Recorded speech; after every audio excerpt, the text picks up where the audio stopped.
Thank you, man. I'm sorry, what was that? Yeah, I'll turn around. Thank you. Oh, yeah, no problem. All right, peace. Still billed for the 3 hours, so. All right, cool beans, man. All right, thank you, brother. Have a good day. All right, peace. You gotta predict yourself to get here.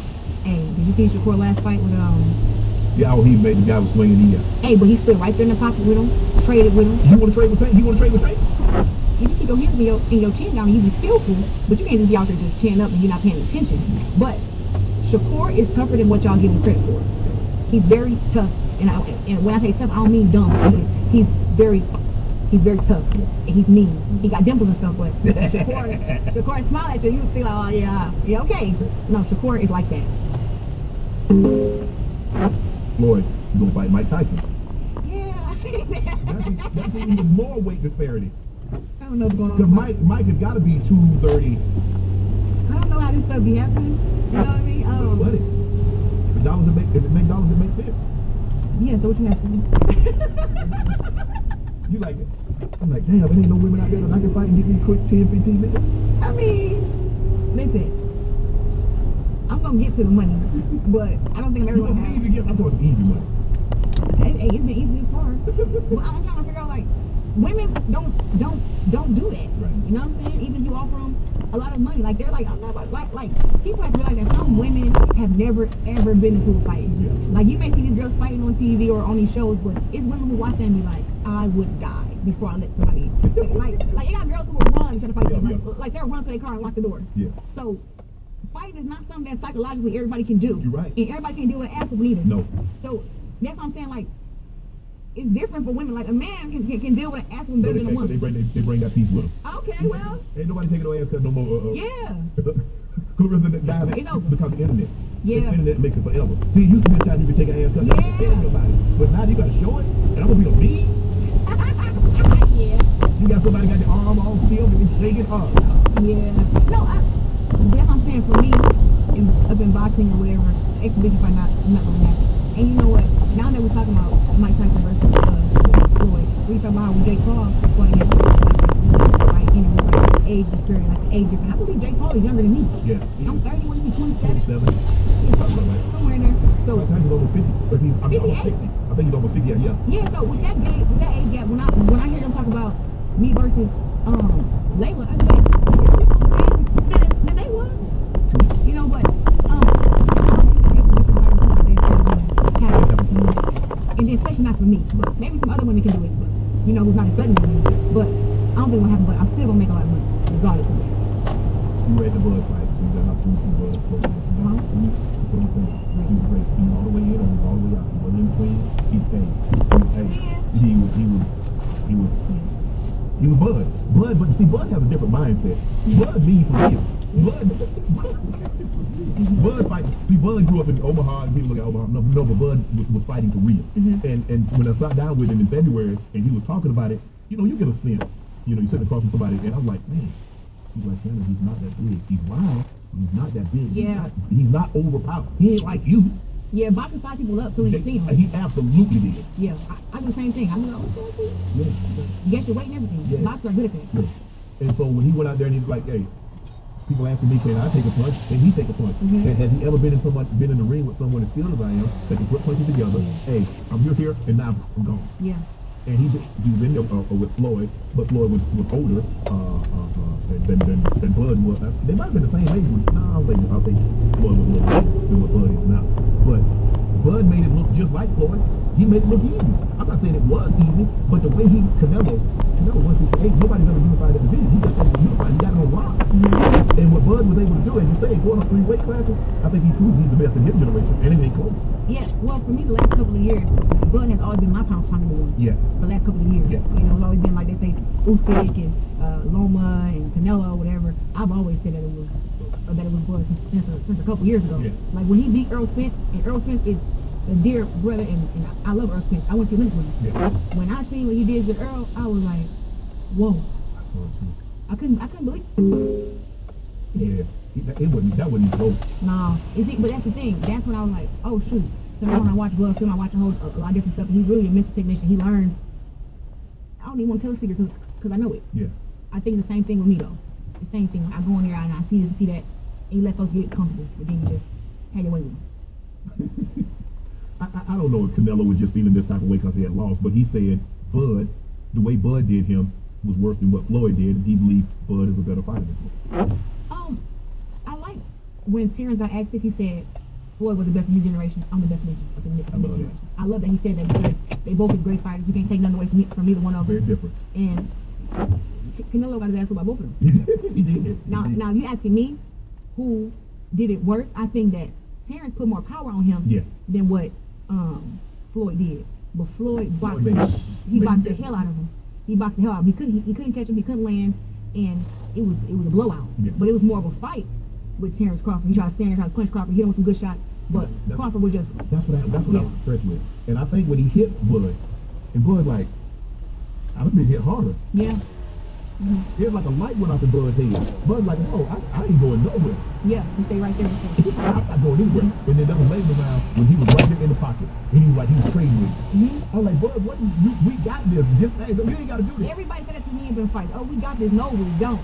We don't know what the judges saying. Hey, we got to go 12. We got to go 10, 12. No. I'm about to whoop as much ass as I can. So when that bell rang and everything is over, listen, I know I left it all in there and I pieced you up good.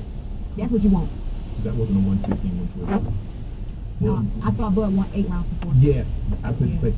I'm being generous. I'm saying 9-3. Okay, you want to say 8-4? No way. That's a 3-point fight. No, it wasn't. But when you got two competitors, it wasn't just like. I think toward the end you just see Bud just taking off. Like he started fighting and then you see Canelo get defeated. When he tried to touch Bud's glove before the corner, I said, oh shoot. Yeah. Now he's showing respect to the smaller men. And I was really proud of Bud. I ended up flying down there to Omaha, Nebraska for his parade. Yeah. And man, the amount of people that came out for him, it was great to see it because he's been calling out the best and the biggest names for I don't know how long, and they kept overlooking him. They weren't overlooking him, they wanted the problems. Well, the media was painted out to be like he wasn't a challenge, he was too small, he wasn't this, he wasn't that, and he kept doing what he's supposed to do. He made the right fights, he stayed patient, and I don't know, I love that. It's plenty of times where he could gave up and said, you know what, I'm 2-time undisputed champion. These wasn't even undisputed. He could just went on about his career and now he's a 3 division. That's 40, 47, and 68. When Canelo is the only guy that has ever unified the 68. That's crazy. I told him it was crazy. But one thing you gotta know, like if a mental warfare, you gotta feed them stuff and see what they grab. I think I saw an interview. He was up in Saudi, right? He was in Riyadh, and they interviewed him. How much you weigh right now? He's like 155. I know damn well Bud 155. So I texted him when I did the interview. I copied and pasted. I said, "This was a good life right here." But you feed on that. Yeah. But I knew Bud was bigger than that. Yes. You know what I'm saying? I knew that he had to cut a few pounds himself. Yeah. Right. So it was like he did the same thing I did when I went heavyweight. I had built all the muscle up and got everything proportioned right, and worked with him and carried it, and then I cut down. So he did the same thing. It's a lot easier going from 185, 188, 168 as opposed to 185, 188 to 147. 100%. 100%. And I don't think he ever won back down. No, he not. No, I mean, I see. Maybe Charlo at 60. I seen Jamel Charlo say he wanted to. But he didn't want to fight him before. Now he can take it. Let me come eat lunch at your table. Nah, Bud said no. I mean, I'm a boxing fan. I like him. I think that Terrence will win, but I like him. No, but I don't know if you saw the interview that I did with Bud and we was in the ring, we was wrestling. He said, man, I said, Bud's strong. Very strong. He's strong. Yeah. He definitely took like 400 pounds. Straight up the gym. That's like, it's crazy strength. Yeah. I said, no, he's strong. I said, Canelo's not going to be able to push him around. He's not. I said, you look at, I understand. He's fought with the majority of his career at 40, 47. And I get it. And he's going up 3 weight classes. The 3 weight class was crazy. I'm not going to lie. That was wild. Yeah. I mean, he goes, and he had this one fight at 54. And it didn't look that good. He didn't look that good. And he jumped 60, he goes straight to 68. Yeah. Again, I think Madden was a very awkward fight. Yes. A very awkward fight. And he made the fight out with Terrence took a long time. I think he won easily, but you say he didn't look like he wasn't. Like he didn't. So you remember that just saw him against Earl Smith. Yeah. So we saw one of his most impressive performances, and then followed up with that. And that's where everybody's like, oh no, he's never been hit by 168. This guy fought Triple G, and he's fought. I don't believe in that. And he fought Caleb Plant. Yeah. It's an iHeart podcast. Want Black Friday prices without a draft? Square Speed payments is easy. Why don't you try it for thing ever? Okay, we're going to give it our best to try to get it. Hey, welcome to the podcast. podcast. I'm Josh, and there's Chuck, and we are doing a wild style today here on Stuff You Should Know.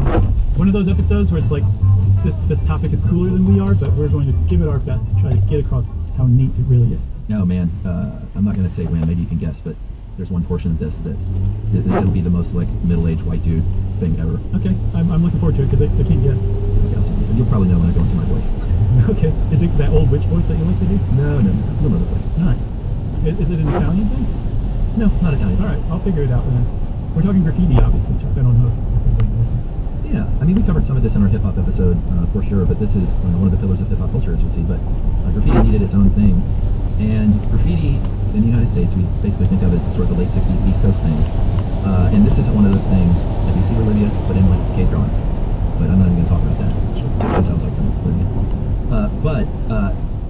Very good point here in Mexico in, like, the 1930s, where mural art and sort of public art during the Mexican Revolution was a big thing, and so Chicano kids in the 1930s sort of brought that same style to LA and other cities in the 1930s and 40s, before the spray can was invented, but I feel like that is a genuine sort of precursor to what we know as modern graffiti.